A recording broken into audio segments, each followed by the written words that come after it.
Halo, aku Andri dan kamu sekarang ada di channelku. Di video kali ini aku masih akan membahas satu buah novel, namun dengan genre yang berbeda.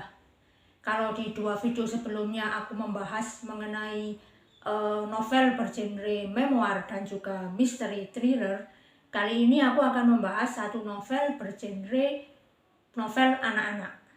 Novel anak-anak ini sendiri adalah salah satu genre favoritku. Kenapa aku suka genre ini? Karena biasanya novel-novel seperti ini memiliki cerita yang penuh petualangan, penuh warna-warni, juga fantasi dan imajinasi. Sehingga terkadang ceritanya itu mengingatkanku pada masa kecilku sendiri, ataupun hal-hal yang sudah tidak bisa aku lakukan lagi semenjak aku dewasa. Jadi buku yang aku ulas kali ini adalah buku karya Kate DiCamillo yang berjudul The Miraculous Journey of Edward Tulane atau Perjalanan Ajaib Edward Tulane. Kate DiCamillo sendiri adalah penulis buku anak asal Amerika. Ia sudah menulis beberapa buku, diantaranya The Tiger Rising, lalu The Magician Elephant, Because of Winn-Dixie, dan masih banyak lagi. Karya Kate DiCamillo sendiri terbilang sukses di pasaran karena banyak sekali memperoleh penghargaan. Bahkan buku The Miraculous Journey of Edward Tulane ini sendiri mendapatkan banyak penghargaan. Novel Perjalanan Ajaib Edward Tulane ini sendiri awalnya diterbitkan di tahun 2006 oleh Walker Books Limited. Lalu di tahun yang sama, buku ini dipinang oleh penerbit Indonesia yaitu Gramedia Pustaka Utama. Di negara asalnya sendiri, buku ini sudah memperoleh banyak sekali penghargaan, diantaranya Boston Globe Horn Book Award di tahun 2006, lalu masuk dalam Amazon Best Book Selection, lalu juga masuk dalam Parent Choice Award. Bahkan novel anak ini masuk dalam 100 buku yang wajib dibaca oleh guru dan diceritakan ulang kepada murid-murid mereka.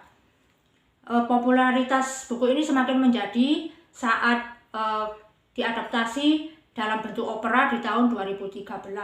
Bahkan salah satu K-drama berjudul My Love from the Star di tahun 2014 juga menampilkan novel ini di salah satu scene-nya.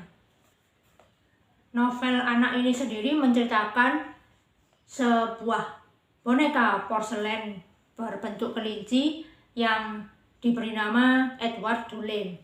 Ia hidup dengan nyaman di keluarga Tulane dan disayangi oleh anak mereka yang berusia 10 tahun bernama Evelyn Tulane. Suatu hari, keluarga Tulane memutuskan untuk berlibur dengan menggunakan kapal Queen Mary. Karena Edward adalah boneka kesayangan Evelyn, tentu saja ia ingin mengajaknya.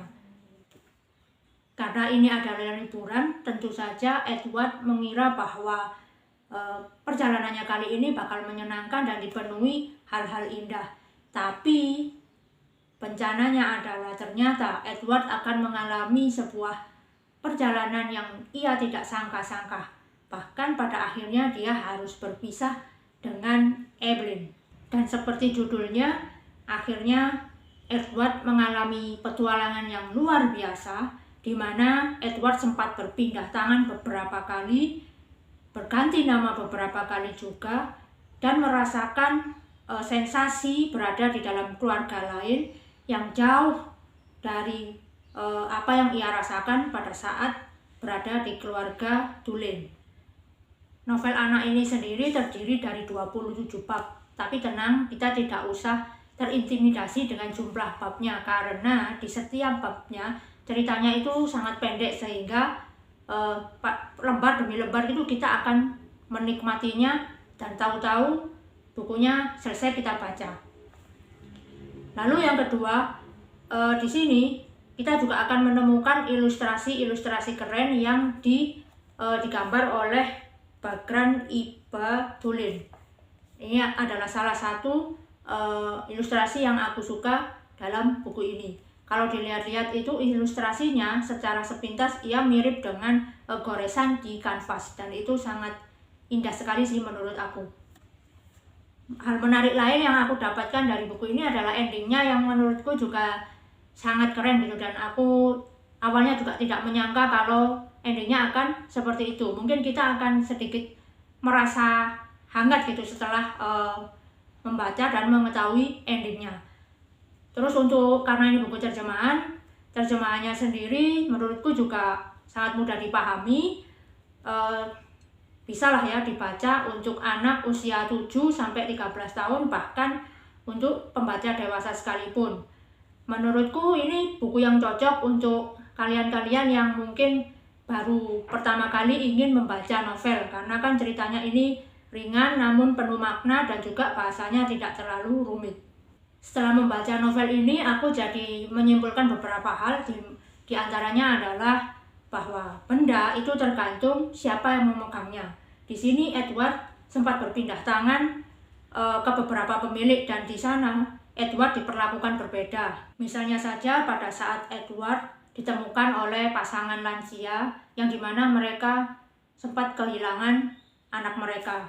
Tentu saja Edward juga mengalami beberapa kejadian yang tidak mengenakan.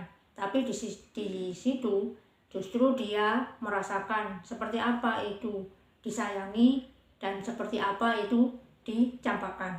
Menurutku Kate sendiri juga memberikan gambaran-gambaran logis dalam sebuah cerita anak, dimana misalnya Edward sendiri yang adalah boneka kelinci digambarkan tetap tidak bersuara ataupun tidak bergerak layaknya sebuah boneka.